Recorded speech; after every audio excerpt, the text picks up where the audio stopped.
Hello students, welcome to SMS digital education.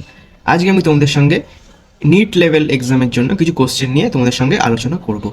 ওকে, আর এই যে কোশ্চেনগুলো আমি আজকে আলোচনা করব, এই কোশ্চেনগুলো কিন্তু আমাদের যে অফলাইন বা অনলাইন যে ক্লাসেসগুলো হয় সেই ক্লাসেসগুলোতে কিন্তু বারবার করানো হয়েছে। তো সেখান থেকেই আমি কিছু ইম্পর্টেন্ট এরকম 20-25টা কোশ্চেন নিয়ে আজকে আলোচনা করব। ওকে, তাহলে আজকের ক্লাস আমরা শুরু করি। আচ্ছা, তোমাদের প্রথম কোশ্চেনটা কিন্তু হচ্ছে আমাদের ট্যাক্সোনমি ও সিস্টেমেটিক্স থেকে দিয়েছে, এবং এই ধরনের কোশ্চেন কিন্তু শুধু নিট লেভেলের জন্য নয়, লাইফ সায়েন্সের যে কোনো পরীক্ষায় কিন্তু আসতে পারে, যে বলতে পারে যে সঠিক ক্রম কোনটি। তাহলে এখানে যারা একটুখানি জানে যে বা একটুখানি পড়েছে, তারা কিন্তু এই কোশ্চেনের একদম সঠিক উত্তর দেবে। তাহলে আমরা এখানে দেখতে পাচ্ছি সঠিক উত্তর কিন্তু আমাদের option A. Okay, species, genus, family, order. Okay, এইভাবে কিন্তু আমাদের ক্রমটা একটার পর একটা আসতে থাকে। লিনিয়াস প্রবর্তিত ট্যাক্সোনমিক হায়ারার্কি বা বিন্যাস বিধি অনুযায়ী কিন্তু জীবজগৎকে প্রধান আমরা জানি 7টা ভাগে বা 7টা ধাপে বা 7টা ক্যাটাগরিতে কিন্তু সাজানো হয়। এই ধাপগুলো যদি মানে নিচ থেকে আমরা আস্তে আস্তে ওপর দিকে যাই, তখন ছোট থেকে বড় সাজালে কিন্তু হয় প্রজাতি, গণ, গোত্র, বর্গ বা অর্ডার, শ্রেণী মানে ক্লাস, পর্ব, এবং একদম লাস্টে কিন্তু হচ্ছে আমাদের কিংডম। ওকে, তো এইভাবে যদি আমরা দেখি, মানে species, genus, family, order, classes, তারপর আসে হচ্ছে ফাইলাম, তারপর আসছে কিংডম। ওকে, তো এই সিরিজ যদি আমরা মেনটেন করি, তাহলে আমরা দেখতে পাচ্ছি যে অপশান এই কিন্তু হচ্ছে সঠিক। তো এখানে কিন্তু অপশান এই হচ্ছে সঠিক এবং বাকিগুলো কিন্তু ভুল। ওকে, তাহলে আমরা নেক্সট কোশ্চেনে যাই। নেক্সট কোশ্চেনটা যদি আমরা দেখি, তাহলে এই কোশ্চেনটা কিন্তু আমাদের 5 কিংডম সিস্টেম থেকে কোশ্চেনটা আছে। তো এখানে জাস্ট ম্যাচিং করতে বলেছে। ওকে, যে কলমে কলম টু ম্যাচ করো। তো এইরকম ম্যাচিংয়ের কোশ্চেনও কিন্তু বারবার, মানে এই প্যাটার্নের কোশ্চেন কিন্তু বারবার পরীক্ষায় আসে। তাহলে আমরা দেখি। তাহলে প্রথমে হচ্ছে আমাদের মনেরা। তো এটা কিন্তু আমরা সবাই জানি যেটা প্রোক্যারিওটিক এবং বা আদি নিউক্লিয়াসযুক্ত জীব। সো এর সাথে কিন্তু ম্যাচ হবে হচ্ছে A1। নেক্সট চলে আসছে হচ্ছে আমাদের প্রোটিস্টা। সো এরা এককোষী এবং ইউক্যারিওটিক।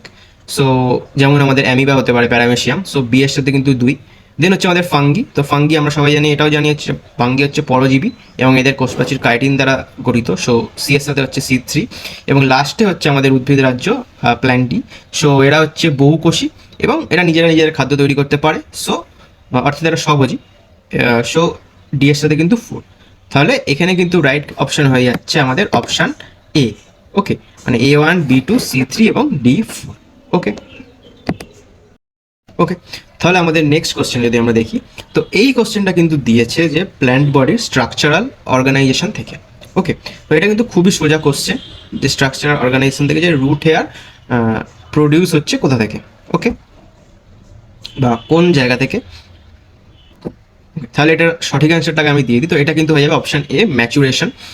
ওকে, তাহলে যে আমাদের যে মূলের অগ্রভাগের গঠনকে যদি আমরা কয়েকটি ভাগে ভাগ করি, বা আমরা ভাগ করা যায় আর কি, মানে মূলের অগ্রভাগের গঠনকে কয়েকটি অঞ্চলে ভাগ করা যায়। তো এদের মধ্যে যে পরিপক্ক অঞ্চল, বা আমরা যেটাকে বলছি যে রিজিয়ন অফ ম্যাচুরেশন। সো এই রিজিয়ন অফ ম্যাচুরেশনের এপিডার্মাল কোষ থেকে কিন্তু সূক্ষ্ম এককোষী মূলরম তৈরি হয়। তাহলে কোত্থেকে তৈরি হচ্ছে? রিজিয়ন অফ ম্যাচুরেশনের এপিডার্মাল কোষ লেয়ার থেকে। ওকে, কোষ লেয়ার থেকে কিন্তু মূলরম তৈরি হচ্ছে, যা কিন্তু গাছকে জল বা খনিজ লবণ শোষণে কিন্তু সাহায্য করে। এর বাকি অপশনগুলো যদি আমরা দেখি, তাহলে প্রথমে হচ্ছে আমাদের অপশন বিতে হচ্ছে ইলংগেশন। সো ইলংগেশনে কি হয়? এই অঞ্চলের কোষগুলো দ্রুত বড় হয়, মূলের দৈর্ঘ্য বৃদ্ধি ঘটাতে সাহায্য করে, কিন্তু এই অঞ্চলে কোনো মূলরম দেখতে পাওয়া যায় না।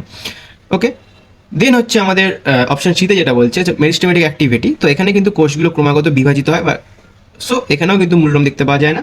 নেক্সট হচ্ছে root cap. So root cap আমরা সবাই জানি যে মূলের একদম অগ্রভাগ বা অগ্রভাগে অবস্থান করে, যাতে মূলকে মাটির বিভিন্ন আঘাত থেকে সে রক্ষা করতে পারে। এটি হচ্ছে রুট ক্যাপের কাজ। সো এখানেও কিন্তু মূলরম রিলেটেড কোনো কিছু নেই। সো আমাদের অপশন সঠিক অ্যান্সার হয়ে যাচ্ছে option A. Okay, region of maturation. Okay, now next question যেটা আমাদের দিয়েছে, এই ধরনের কোশ্চেন কিন্তু একটুখানি পড়তে হবে। কোশ্চেন কিন্তু খুবই সোজা, কিন্তু একটু পড়ে আমাদের বুঝতে হয় যেটা কোর্স থেকে দিয়েছে বা কী বলতে চাইছে। ওকে, আমি চাইবো তোমরা 2 মিনিট বা 1 মিনিট নিয়ে কোশ্চেনটা একটুখানি পড়ো। ওকে, তাহলে যদি আমরা প্রশ্নটা পড়ি, তাহলে প্রশ্নে কি বলছে, যে বা প্রশ্নে যে ক্যারেক্টারিস্টিকগুলো বলছে, তা প্রথমে ক্যারেক্টারিস্টিক কি বলছে, যে কাইটিনযুক্ত বহিঃকঙ্কাল। ওকে, অর্থাৎ এক্সোস্কেলেটনটা কাইটেনিয়াস। ওকে, নেক্সট হচ্ছে সন্ধিল পদ, মানে জয়েন্টেড লেগস যেটাকে আমরা বলছি। দেন হচ্ছে যে সেগমেন্টেড বডি।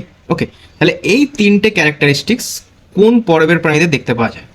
সো তোমরা বলো, বা তোমরা বুঝতেই পেরে গেছো এতক্ষণে যে এই 3টে ক্যারেক্টারই দেখতে পাওয়া যায় কিন্তু আর্থ্রোপোডা পর্বের। ওকে, বা আর্থ্রোপোডা পর্বের কিন্তু এই 3টে হচ্ছে প্রধান শনাক্তকারী বৈশিষ্ট্য।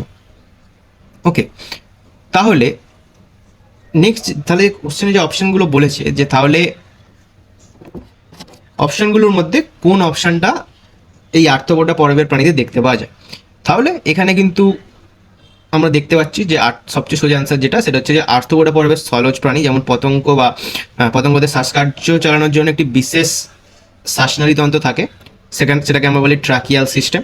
সো ট্রাকিয়াল সিস্টেম এখানে কিন্তু হয়ে যাবে রাইট আনসার, অর্থাৎ অপশন বি কিন্তু হয়ে যাচ্ছে এই প্রশ্নের সঠিক উত্তর। তাহলে বাকি অপশনগুলো আমরা একটু দেখে নিই। তাহলে অপশন এ যেটা দিয়েছে ক্যাভিটি, তো এটা কিন্তু আমরা জানি যেটা মোলাস্কা পর্বের প্রাণীদের কিন্তু ক্যারেক্টারিস্টিক্স ফিচার্স। নেক্সট হচ্ছে যে আমাদের water vascular system, so water vascular system কিন্তু অ্যাকাইনোডার্মাটার ক্যারেক্টারিস্টিক্স ফিচার। দেন হচ্ছে আমাদের ক্লোজড সার্কুলেটরি সিস্টেম। ওকে, কিন্তু এই আর্থ্রোপোডাদের কিন্তু ক্লোজড সার্কুলেটরি সিস্টেম দেখতে পাওয়া যায় না। ওকে, কারণ আর্থ্রোপোডাদের কিন্তু যে রক্ত সংবহন তন্ত্র হয় সেটা কিন্তু ওপেন টাইপের, সো এটাও কিন্তু অপশন হবে না। সো আমাদের কারেক্ট আনসার হয়ে যাচ্ছে option B. Now moving on our next question. So এই 5 নম্বর কোশ্চেনটা কিন্তু আমাদের সেল বায়োলজির এন্ডোমেমব্রেন সিস্টেম থেকে দিয়েছে। সো এখানে দিচ্ছে যে which pathway represent the correct route of secretory proteins. Okay, so এর যদি কারেক্ট রুট বলতে হয় তাহলে এর কারেক্ট রুট হচ্ছে আমাদের প্রথমে rough endoplasm reticulum, Golgi body, then secretory vessels, then plasma membrane. Okay, এখানে হচ্ছে অপশন বি কিন্তু হয়ে যাবে, অপশন বি হচ্ছে রাইট আনসার। কারণ এক্ষেত্রে যে সিক্রেটরি প্রোটিনগুলো হয় সেই প্রোটিনগুলো প্রথমে রাফ এন্ডোপ্লাজম রেটিকুলামে থাকা রাইবোজোমে সংশ্লিষ্ট হয়, দেন সেখান থেকে ভেসিকলের মাধ্যমে গলগি বডিস, দেন হচ্ছে প্রোটিনে রূপান্তরিত হয় এবং প্যাকেজিং হয়। ওকে, সো এইগুলো গলগি বডি থেকে প্রথমে উৎপন্ন হয়ে ক্ষরণকারী ভেসেল বা প্লাজমা পর্দার সঙ্গে যুক্ত হয়। এক্সোসাইটোসিস প্রক্রিয়া কিন্তু কোষের বাইরে নিঃসৃত হয়। ওকে, সো এই হচ্ছে আমাদের সিম্পল পাথওয়ে। সো এইটা হচ্ছে আমাদের রাইট আনসার, মানে রাফিয়ার, গলগি, সিক্রেটরি ভেসেল এবং প্লাজমা মেমব্রেন। ওকে, তাহলে অপশন বি কিন্তু হয়ে যাচ্ছে আমাদের রাইট আনসার। নেক্সট আমাদের যদি পরের কোশ্চেনটা দেখি, পরের কোশ্চেনটা কিন্তু দিয়েছে প্ল্যান্ট ফিজিওলজি থেকে। সো এখানে দুটো স্টেটমেন্ট দিয়েছে এবং আমি আবার বলছি এই টাইপের কোশ্চেনও কিন্তু আমাদের যে কোনো পরীক্ষায়, শুধু নিট লেভেল নয়, এমনকি নেটেও কিন্তু এই টাইপের প্রশ্ন বারবার আসে, যেখানে দুটো স্টেটমেন্ট দিয়ে দেবে এবং সেখানে জিজ্ঞেস করবে যে কোনটা ঠিক কোনটা ভুল, দুটোই ঠিক বা এ ঠিক বি ভুল, এরকমভাবে কিন্তু কোশ্চেন অপশনগুলো দেবে। তাহলে আমরা দেখিনি এখানে দুটো স্টেটমেন্ট কি বলেছে। সো স্টেটমেন্ট 1 বলছে যে in C4 plants the primary CO2 acceptor is PEP. Okay, আর স্টেটমেন্ট 2 বলছে যে photorespiration is a highly effective process in C3 plant that leads to the production of ATP and NADPH. ওকে, তাহলে তোমরা তখন বুঝতেই পেরে গেছো দুটো স্টেটমেন্ট শুনে বা পড়ে যে এর কোনটা ঠিক বা কোনটা ভুল। তাহলে এর কিন্তু স্টেটমেন্ট 1 সেটা কিন্তু হচ্ছে আমাদের কারেক্ট। ওকে, কারণ C4 উদ্ভিদের মেসোফিল কোষে প্রাথমিক কার্বন ডাইঅক্সাইড অ্যাকসেপ্টর বা কার্বন ডাইঅক্সাইড গ্রাহক কিন্তু আমাদের ফসফোএনাল পাইরুভেট বা পেপ। ওকে, আর স্টেটমেন্ট 2 কিন্তু হচ্ছে রং, কোনো উদ্ভিদের জন্য পজিটিভ প্রসেস নয়। ওকে, নয়, এবং এটা কিন্তু প্রচুর পরিমাণে একটা অপচয় প্রক্রিয়া বা ওয়েস্টফুল প্রসেস। তো এই নিয়ে কিন্তু আমার শর্টস আছে আমাদের এই চ্যানেলে, তোমরা চাইলে দেখতে পারো, আরও ডিটেলসে আলোচনা করা আছে। তাহলে এইটুকুই যে এখানে কিন্তু অপশান মানে স্টেটমেন্ট 1 কারেক্ট এবং স্টেটমেন্ট 2 কিন্তু হচ্ছে রং। ওকে, মানে অপশান সি কিন্তু হয়ে যাচ্ছে আমাদের রাইট অ্যান্সার। ওকে, না এবার পরের কোশ্চেনে যাই। তাহলে নেক্সট কোশ্চেন যদি আমরা দেখি তাহলে এটা কিন্তু আমাদের হিউম্যান ফিজিওলজি, অর্থাৎ হিউম্যান ফিজিওলজি একটা চ্যাপ্টার রেসপিরেশন থেকে কিন্তু আছে। সো এখানে কিন্তু এখানেও আবার ম্যাচিং আছে। তাহলে আমরা যদি দেখি যে কোনটা অপশান এখানে কারেক্ট। সো প্রথমে আমরা চলে আসছি হচ্ছে আমাদের অপশান এতে, যেখানে আছে হচ্ছে অপশান এ বলাটা বলে আমাদের হচ্ছে কলাম এতে, যে টাইডাল ভলিউম। ওকে, টাইডাল ভলিউম হচ্ছে আমাদের প্রবাহী যে বায়ুর যে পরিমাণটা থাকে সেটা কিন্তু জানতে চেয়েছে। ওকে, তাহলে যদি আমরা জানি যে আমাদের এই প্রবাহী ব্যাপার টাইডাল ভলিউম কত থাকে, সেটা হচ্ছে প্রায় আমাদের হচ্ছে 500। ওকে, অর্থাৎ 500 ml। ওকে, তাহলে এখানে রাইট অ্যান্সার হয়ে যাচ্ছে হচ্ছে 500 ml। কোথায় আছে? অপশান 3-এ। ওকে, নেক্সট হচ্ছে আমাদের আছে হচ্ছে ইন্সপিরেটরি রিজার্ভ ভলিউম। ওকে, অর্থাৎ আইআরভি। অর্থাৎ আইআরভির যদি আমরা দেখি মানে প্রশ্বাসীয় অতিরিক্ত বায়ু, মানে বলপূর্বকভাবে যে আমরা যে মানে বলপূর্বক জোর করে যদি আমরা এক্সট্রা বায়ু যেটা গ্রহণ করি বা গ্রহণ করা যায়, সেটা হচ্ছে আমাদের কত, যে 2500 থেকে 3000 অবধি। ওকে, সো এটা কিন্তু হয়ে যাচ্ছে বি এর সাথে ম্যাচ হয়ে যাচ্ছে, কিন্তু বি এর সাথে অপশান 2। ওকে, মানে B2। এর সিতে আছে হচ্ছে আমাদের রেসিডুয়াল ভলিউম। ওকে, সো মানে অবশিষ্ট বায়ু যেটা আমরা বলি, তাহলে অবশিষ্ট বায়ুর পরিমাণ কিন্তু আমাদের 1100 থেকে 1200 ml। ওকে, মানে এখানে যেটা ম্যাচ করছে একমাত্র C1, ওখানে এখানে 1000 থেকে 1100 দিয়েছে, মানে এটা হয়ে যাবে C1। আর ডিএসসিতে যেটা পড়ে আছে মানে ভাইটাল ক্যাপাসিটি, মানে ফুসফুসের আবশ্যিক যেটা বায়ু ধারকত্ব, মানে ফুসফুস যতগুলো বায়ু ধারণ করে রাখতে পারে, সেটা আমরা সবাই জানি যে টিআরভি, টিভি আর ইআরভি হচ্ছে টোটাল ভলিউমটা। সো এখানে হয়ে যাচ্ছে ডিএসসিতে হয়ে যাচ্ছে D4। ওকে, তাহলে এই হচ্ছে আমাদের কারেক্ট অ্যান্সার, যেটা আমরা কারেক্ট অ্যান্সার যেটা পাচ্ছি যে option A. Okay, A3, B2, C1 এবং ডি কিন্তু হয়ে যাচ্ছে D4। ওকে, এই আইআরভি, টিভি আর ইআরভির ফুল ফর্ম তোমরা স্ক্রিনে দেখতে পাচ্ছ। ওকে, তাহলে আমি আর এগুলো বলে নষ্ট করছি না, আমরা নেক্সট কোশ্চেনে চলে যাচ্ছি। নেক্সট কোশ্চেন একদম ইজি, যেটা হচ্ছে আমাদের বডি ফ্লুইডস বা সার্কুলেশন থেকে এসছে। এবং ইজি বলার কারণ এরকম ইজি কোশ্চেনে কিন্তু আমরা মানে একটা এক্সামে সব কোশ্চেন তো আর কঠিন হবে না, কিছু কোশ্চেন সোজা থাকবে, কিছু কোশ্চেন মডারেট থাকবে এবং কিছু একটু কঠিন হবে। তো এটা কিন্তু একদম সোজা টাইপের কোশ্চেন, যেটা আমাদের একদম ডাইরেক্ট অ্যান্সার হয়ে যাচ্ছে ভালভস, অপশন বি। কারণ আমরা জানি যে এই যে হৃৎপিণ্ডের প্রকোষ্ঠের যেগুলো রক্তনালী সংযোগস্থলে বিভিন্ন কপাটিকা বা ভালভস দেখতে পাওয়া যায়, যেমন আমরা ডানালিন্দ এবং ডাননীলয় ট্রাইকাসপিড, বামলিন্দ বামনীলয় বাইকাসপিড। ওকে, ওকে, এছাড়াও আরও নানা রকমের ভালভস দেখতে পাওয়া যায়। সো এদের একমাত্র কাজই হচ্ছে প্রবাহিত রক্তকে একদিকে প্রবাহিত করা এবং রক্তের বিপরীতমুখী যে প্রবাহ বা ব্যাক ফ্লো যেটাকে আমরা বলছি সেটা কিন্তু রোধ করা। ওকে, তাহলে অন্য অপশনগুলো আমরা একটু দেখে নিই। তাহলে অপশন এতে যেটা আছে হচ্ছে আমাদের সেপ্টাম, বা সেপ্টাম মানে হচ্ছে প্রাচীর বা পর্দা বলতে পারি, মানে এটা হচ্ছে হৃৎপিণ্ডের ডান ও বাম দিকের প্রকোষ্ঠগুলিকে পৃথক রাখে। নেক্সট হচ্ছে আমাদের হচ্ছে পেরিকার্ডিয়াম। পেরিকার্ডিয়াম আমরা জানি যে হৃৎপিণ্ডের বাইরে যে আবরণী, দ্বিস্তরী যে আবরণী দেখতে পাওয়া যায়, সেটাই কিন্তু হচ্ছে আমাদের পেরিকার্ডিয়াম। দেন হচ্ছে নোটস। নোটস মানে আমরা জানি SA note, AV note. So এগুলো কিন্তু হৃদস্পন্দনের জন্য দায়ী, বা হৃদস্পন্দনের উদ্দীপনা বা অ্যাকশন পোটেনশিয়ালের জন্য এই নোটসগুলো কিন্তু দায়ী। ওকে, আচ্ছা, নেক্সট কোশ্চেন কিন্তু আমাদের দিয়েছে এক্সক্রিশন বা অসমোরেগুলেশন থেকে, অর্থাৎ which hormone increase the blood pressure. So এর রাইট অ্যান্সার কিন্তু হয়ে যাচ্ছে রেনিন। মানে অর্থাৎ যখন রক্তচাপ কমে যায় বা ওকে, তখন কি হয়, বৃক্কের জাক্সটাগ্লোমেরুলার অ্যাপারেটাস থেকে বা জেজিএ কোষ থেকে কিন্তু রেনিন নির্গত হয় বা নিঃসৃত হয়। এবং রেনিন কি করে, রক্তে এনজিওটেনসিনোজেনকে এনজিওটেনসিন 1 এবং পরবর্তীতে এনজিওটেনসিন 2-তে রূপান্তর করে। ওকে, এবং এই এনজিওটেনসিন 2 কিন্তু একটি শক্তিশালী রক্তনালী সংকোচন। ওকে, অর্থাৎ সে কিন্তু রক্তনালীকে সংকোচন করে, যার ফলে কি হয়, রক্তের প্রেশার কিন্তু বৃদ্ধি পায়। ওকে, এই অপশনগুলোর দিকে যদি আমরা তাকাই, তাহলে প্রথমে যেটা আছে হচ্ছে এএনএফ, অর্থাৎ এএনএফ কিন্তু ঠিক অপোজিট কাজটা করে, অর্থাৎ এ কিন্তু রক্তনালী প্রসারণ করে এবং রক্তচাপ কমায়, মানে রেনিনের ঠিক বিপরীত কাজ করে। এবং এখান থেকে একটা কোশ্চেন আসতে পারে যে রেনিনের বিপরীত কাজটা কে করে বা রক্তচাপ কে বৃদ্ধি ঘটায়। দেন হচ্ছে আমাদের ইনসুলিন। সো ইনসুলিন কিন্তু রক্তে গ্লুকোজের মাত্রা নিয়ন্ত্রণ করে এবং সরাসরি রক্তচাপের তীব্রতার পরিবর্তন কিন্তু তার সাথে কোনো সম্পর্ক নেই। নেক্সট হচ্ছে আমাদের থাইরক্সিন। তো থাইরক্সিনও মেনলি বিএমআর নিয়ন্ত্রণ করতে সাহায্য করে, এছাড়া অন্যান্য কাজও সে করে থাকে, বাট এখানে এটা অপ্রয়োজনীয়। সো এর রাইট অ্যান্সার হয়ে যাচ্ছে কিন্তু অপশান বি, রেনিন। ওকে, সো 10-এর কোশ্চেনটা কিন্তু আমাদের রেনাল ফিজিওলজি থেকে আছে। তো আমি আবারও চাইবো তোমরা এই কোশ্চেনটা একটুখানি 1 মিনিটের জন্য হলে পড়ো এবং বোঝো যে কী বলতে চেয়েছে। ওকে, তো যদি তোমরা দেখো যে হেনলির লুপ এবং ভাষারেক্টার মধ্যে বিপরীতমুখী রক্ত ও ফিল্ট্রেটেড প্রবাহের কারণে কিন্তু কাউন্টার কারেন্ট মেকানিজম কাজ করে। ওকে, তো তাহলে এর ফলে কি হচ্ছে, বৃক্কের মেডুলারি অঞ্চল থেকে উচ্চ অবিশ্রবণীয় চাপ বা কী বলবো হাই সল্ট কনসেন্ট্রেশন তৈরি হয়। ওকে, এবং এই উচ্চ ঘনত্বের টানেই কিন্তু সংগ্রহী নালিকা থেকে জল নিষ্ক্রিয়ভাবে বাইরে বেরিয়ে আসে এবং মূত্র কিন্তু ঘন হয়। ওকে, তাহলে এর কিন্তু কারেক্ট অ্যান্সার হয়ে যাচ্ছে আমাদের, যেটা তোমরা অপশান ঠিকই বলেছো, সেটা হচ্ছে অপশান এ, সেটা হচ্ছে by creating a high salt concentration in the renal medulla. Okay, so option A কিন্তু হয়ে যাচ্ছে রাইট অ্যান্সার।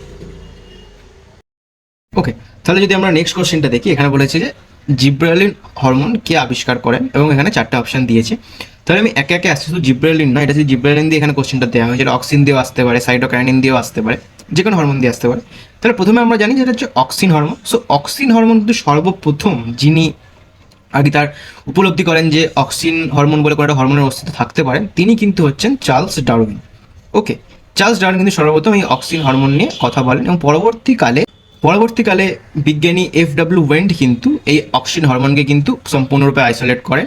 সো তিনি কিন্তু হয়ে যাচ্ছে অক্সিন হরমোনের যিনি আবিষ্কারকর্তা। ওকে, নেক্সট চলে আসছে হচ্ছে আমাদের যেটা কোশ্চেনে চেয়েছি সেটা হচ্ছে জিব্রালিন।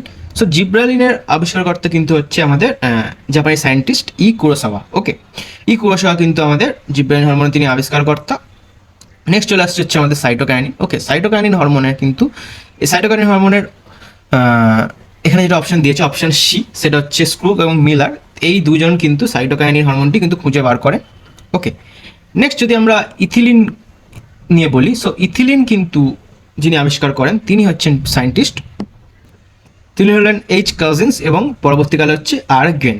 ওকে, সো অপশন ডিতে যেটা দিয়েছে কাজিন্স, তিনি কিন্তু হচ্ছে ইথিলিন হরমোন কিন্তু আবিষ্কর্তা। ওকে, সো এই যে হরমোন এবং তাদের আবিষ্কারক নিয়ে আমি একটা সেপারেট ভিডিও দেবো, তো তোমরা যদি শুধু সেইটুকু ভিডিও দেখো তাহলে কিন্তু তোমাদের এইটুকু জিনিস সহজে মুখস্থ হয়ে যাবে। ওকে, এবং এরই মধ্যে একটি হরমোন যেটা বাকি রয়ে গেল আমি ভুলে গেছি, সেটা হচ্ছে ABA। সো ABA হরমোন যে দুজন বিজ্ঞানী খুঁজে বের করেন, একজন হচ্ছেন T. অ্যাডিকাট এবং অপরজন হচ্ছেন আমাদের F. ওয়ারিং। ওকে, এই দুজন কিন্তু অ্যাবসিসিক অ্যাসিড হরমোনকে কিন্তু খুঁজে বার করেন। ওকে, না 12 কোশ্চেনটা কিন্তু এটা আবার একটা সোজা কোশ্চেন, সেটা কিন্তু আমাদের সেল থিওরি থেকে দিয়েছে। সো সেল থিওরি থেকে যে কোশ্চেনটা দিয়েছে, সো এই কোশ্চেনটা মেন বলতে চেয়েছে যে স্লাইডেন এবং সোয়ান কোষতত্ত্ব দিল, মানে কোষ সেল থিওরি তারা প্রপোজ করলো, কিন্তু সেল কীভাবে তৈরি হচ্ছে মানে প্রি এক্সিস্টিং সেল থেকে, তার কিন্তু তারা কোনো রকম ব্যাখ্যা দিতে পারেননি। তাহলে সেই ব্যাখ্যাটা কে দিয়েছে? এই যে তার এই যে ব্যাখ্যাটা, তাহলে এই ব্যাখ্যাটা কে দিয়েছেন? তাহলে এই ব্যাখ্যা দিয়েছেন হচ্ছে আমাদের সায়েন্টিস্ট রুডলফ। ওকে, সায়েন্টিস্ট রুডলফ ভিরচাউ। ওকে, সো তিনি প্রথম ব্যাখ্যা করেন যে কোষ বিভাজিত হয় এবং নতুন কোষগুলি পূর্ববর্তী কোনো জীবিত কোষের মাধ্যমে সৃষ্টি হয়। ওকে, সো এইখানে অপশন আমাদের বি হয়ে যাচ্ছে রাইট অ্যান্সার। ওকে, তাহলে অপশন এতে আছে রবার্ট ব্রাউন। সো এটা আর বলার কিছু নেই, রবার্ট ব্রাউন নিউক্লিয়াস আবিষ্কার করেন। ক্যামেলিও গলগি কিন্তু গলগি বডি আবিষ্কার করেন, তার নামেই গলগি বডির নামকরণ করা হয়েছে। ওকে, আর লাস্ট অপশন ডিজিনেশন নিচ্ছেন প্যালেটে, তিনি কিন্তু রাইবোসোম আবিষ্কার করেন। সো এখান থেকে তোমরা 3টে কোশ্চেন পেয়ে গেলে, যে রবার্ট ব্রাউন কে নিউক্লিয়াস আবিষ্কার করে, কে গলগি বডি আবিষ্কার করেন, আর হচ্ছে কে রাইবোসোম আবিষ্কার করে। ওকে, মানে একটা কোশ্চেন থেকে আমরা 3টে কোশ্চেন পেয়ে যাচ্ছি। ওকে, নেক্সট। ওকে, নেক্সট কোশ্চেন আবার একটু আমাদের অ্যাপ্লিকেশন বেসড, এবং এটা হচ্ছে আমাদের ক্লিনিক্যাল কার্ডিওলজি থেকে দিয়েছে। এটাকে আমি যদি ভাগ করি তাহলে ক্লিনিক্যাল কার্ডিওলজি থেকে এই কোশ্চেনটা আছে। আমি আবার চাইবো তোমরা এই কোশ্চেনটা একটুখানি সময়ের জন্য পড়ো এবং বোঝার চেষ্টা করো যে কী বলেছে। ওকে, তাহলে আমরা যদি ইসিজি পড়ে থাকি তাহলে আমরা জানি যে পিয়ার ইন্টারভ্যাল বলে একটা অপশন থাকে। সেখানে এখানে বলছে যদি পিয়ার ইন্টারভ্যাল অনেক বেশি হয়ে যায় বা অনেক লম্বা হয়ে যায়, তাহলে পেশেন্টের কী অসুবিধা হচ্ছে বা পেশেন্টের কী হয়েছে বলে মনে করতে হবে। ওকে, তাহলে এই কোশ্চেনটা অ্যান্সার দেওয়ার আগে আমাদের জানতে হবে যে একটি আদর্শ, যেটা আমরা বলবো যে একদম যে কারেক্ট যে পিয়ার বা যেটা আমাদের নর্মাল ইসিজিতে যে পিয়ার থাকে সেটাকে নির্দেশ করে। সো পিয়ার মূলত নির্দেশ করে বা পিয়ার ইন্টারভাল মূলত নির্দেশ করে হচ্ছে অলিন্দর উদ্দীপনা শুরু হওয়া থেকে নিলয়ের উদ্দীপনা পৌঁছানোর মধ্যবর্তী সময়কে। ওকে, ভেন্ট্রিয়াল পেশি হয় এভি নোডের মধ্যে দিয়ে প্রবাহিত হয়। ওকে, এবং যদি পিয়ার ইন্টারভাল অনেক লম্বা সময়ের জন্য বেড়ে যায় বা অনেক লম্বা সময়ের জন্য চলে, তাহলে কিন্তু বুঝতে হবে যে এভি নোড অর্থাৎ এভি নোডের মধ্যে দিয়ে তড়িৎ উদ্দীপনা পরিবহনের গতি কিন্তু ধীর হয়ে গেছে, অর্থাৎ স্লো উদ্দীপনা প্রবাহিত হচ্ছে, এবং এটা কিন্তু কি বলবো, এটা কিন্তু হার্ট ব্লকের সম্ভাবনা কিন্তু নির্দেশ করে। ওকে, তাহলে কিন্তু এখানে অপশন হয়ে যাচ্ছে হচ্ছে অপশন বি, যেখানে বলছে the conduction speed through the AV node. Okay, আমরা যদি বাকি অপশনগুলো দিকে দেখি, অর্থাৎ যে ভেন্ট্রিকুলার ডিপোলারাইজেশন মূলত আমাদের QRS কমপ্লেক্স দিয়ে আমরা চেক করতে পারি, এবং সাইনাস রিদম কিন্তু আমরা প্রধানত P ওয়েভ দিয়ে আমরা চিহ্নিত করতে পারি। সো আমাদের অপশন কিন্তু হয়ে যাচ্ছে option B. Moving to the next question. So এই কোশ্চেনটা কিন্তু আমাদের অ্যানিমাল ডাইভার্সিটি এবং ফাইলাম পরিফেরা থেকে কোশ্চেনটা আছে। তাহলে এই কোশ্চেনটার অ্যান্সার কিন্তু সবারই জানা মতো, এবং এটা একটু সোজা টাইপের কোশ্চেন বা ইজি কোশ্চেন যেটা আমরা বলি। সো আমরা জানি যে পরিফেরা বা স্পঞ্জের দিয়ে একটা বিশেষ কী বলবো জল সংবহন তন্ত্র বা ক্যানাল সিস্টেম থাকে, এবং এদের দেহের ভিতরের প্রকোষ্ঠগুলি এক ধরনের বিশেষ কোষ দ্বারা আবৃত থাকে। সেই কোষটাকে কিন্তু আমরা বলছি কলার কোষ বা কোয়ানোসাইট। ওকে, সো এই কোষগুলোই কিন্তু ফ্ল্যাজেলার অনবরত আন্দোলন বা মুভমেন্টের সাহায্যে কিন্তু স্পঞ্জের দেহের মধ্যে জলের স্রোতকে বজায় রাখে। ওকে, সো এখানে কিন্তু রাইট আনসার হয়ে যাচ্ছে অপশন বি, কোয়ানোসাইট। ওকে, যদি আমরা বাকি সেলগুলো দেখি, এবং এই সেলগুলো দিয়েও কিন্তু প্রশ্ন আসতে পারে, তো প্রথম অপশনটা যেটা দিচ্ছে সেটা হচ্ছে অ্যামিবোসাইটস। সো এটা কিন্তু খাদ্য পরিবহন বা বর্জ্য অপসারণের কাজ করে।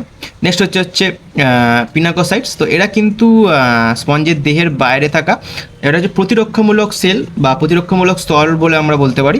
এবং নেক্সট হচ্ছে আমাদের আর্কিওসাইটস। তো এরা কিন্তু একটা টোটিপোটেন্ট সেল এবং এরা যে কোনো কোষে রূপান্তরিত হতে পারে। এবং এই টোটিপোটেন্ট, মাল্টিপোটেন্ট, প্লুরিপোটেন্ট নিয়েও কিন্তু আমাদের ভিডিও আছে বা শর্টস ভিডিও আছে, তোমরা খুবই কম সময়ের মধ্যে ইজিলি বুঝতে পারো। তো তোমরা চাইলে সেই ভিডিওগুলো কিন্তু দেখতে পারো, যে টোটিপোটেন্ট সেল কোনগুলো, মাল্টিপোটেন্ট বা প্লুরিপোটেন্ট কোনগুলো। ওকে, নেক্সট কোশ্চেন যদি আমরা দেখি, সেটা হচ্ছে আমাদের সেল সাইকেল থেকে এসছে এবং সেল সাইকেলের পার্টিকুলার এস ফেজ নিয়ে কোশ্চেনটি এসছে।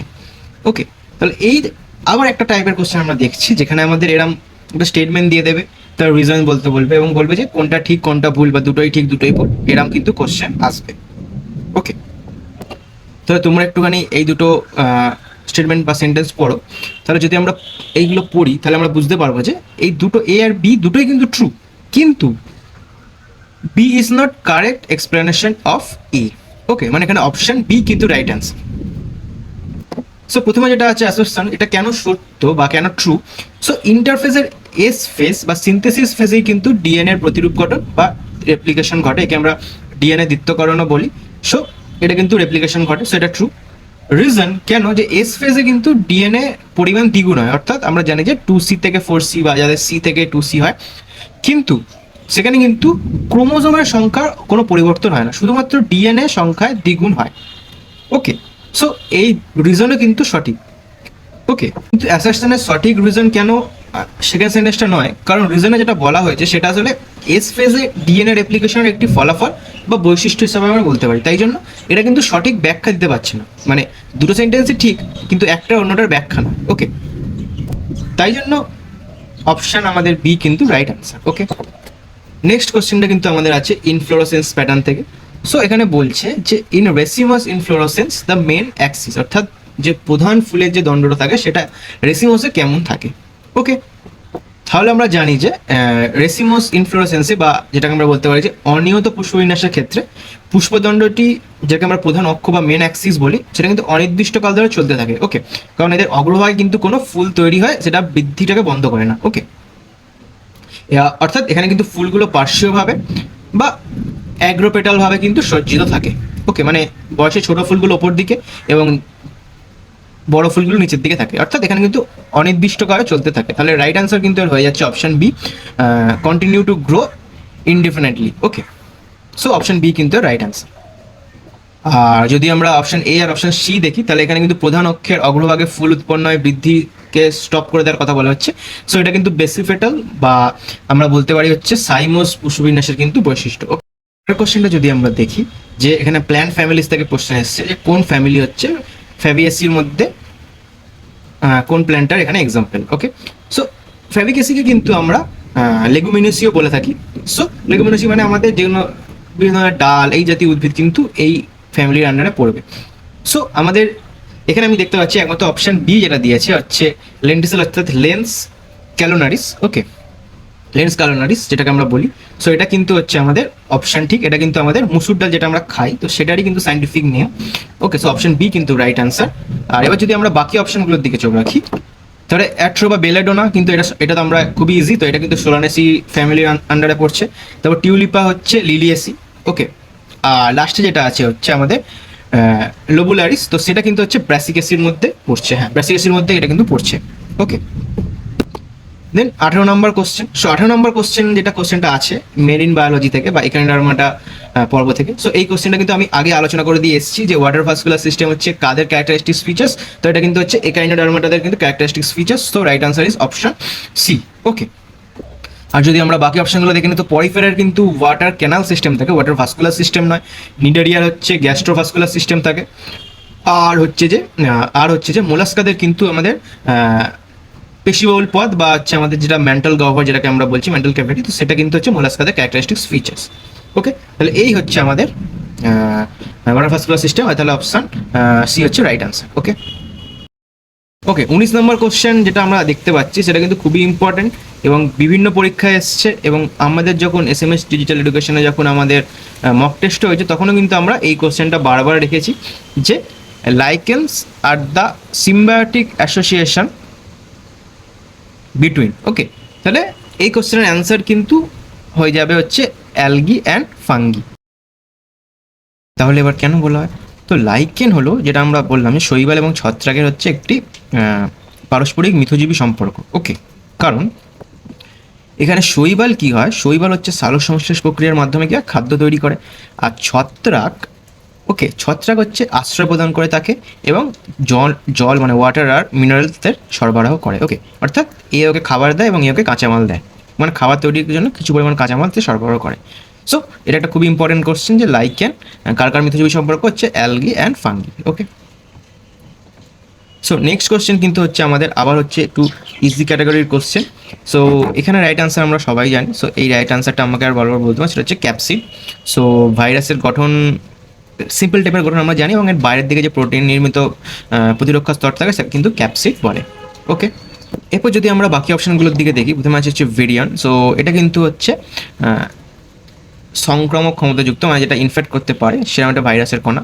নিউক্লিয়েড হচ্ছে প্রোক্যারিওটিক কোষের মুক্ত অবস্থায় থাকা ডিএনএ অঞ্চল, ওকে, ডিএনএ এরিয়া। আর প্রিয়ন হচ্ছে যে কোনো নিউক্লিক অ্যাসিড ছাড়া প্রোটিন কণা, যেটা কিন্তু সংক্রামক আর কি। ওকে, সো এই হলো। আমরা এবার নেক্সট কোশ্চেনের দিকে যাই। সো এখানে আমাদের কিন্তু সাইটোসিনের পরিমাণ বের করতে দিয়েছে। সো এটা যদি আমরা করি, আমরা শুধুমাত্র এই ম্যাথটা করব হচ্ছে আমাদের যেটা দিয়েছে যে অ্যাডেনিনের পরিমাণ দিয়ে দিয়েছে আমাদের 20%। ওকে, তাহলে অ্যাডেনিনের পরিমাণ যদি 20% হয়, তাহলে চার্গাফ রুল অনুসারে আমাদের অ্যাডেনিন সমান থাইমিন। সো থাইমিনও কিন্তু আমাদের এখানে 20%। সো তাহলে এ প্লাস টি করলে কত হচ্ছে, এ প্লাস টি হচ্ছে 40%। এবার যদি আমরা একটা টোটাল ডিএনএকে 100% ধরি, তাহলে এ প্লাস টি যদি 40% হয়, তাহলে জি প্লাস সি সেখানে অবভিয়াসলি সেটা 100 - 40 60% হবে। ওকে, তাহলে জি প্লাস সি যদি 60% হয়, তাহলে আমরা জানি যে গুয়ানিন আর সাইটোসিন সম পরিমাণ থাকে, তাহলে সাইটোসিনের পরিমাণ আমরা পেয়ে যাবো এখান থেকে 60/2 = 30%। ওকে, একদমই সিম্পল। তাহলে আমরা নেক্সট কোশ্চেনের দিকে যাই। আচ্ছা, এখানে অঙ্গাণু আর পর্দা দিয়ে ছক মেলাতে বলেছে।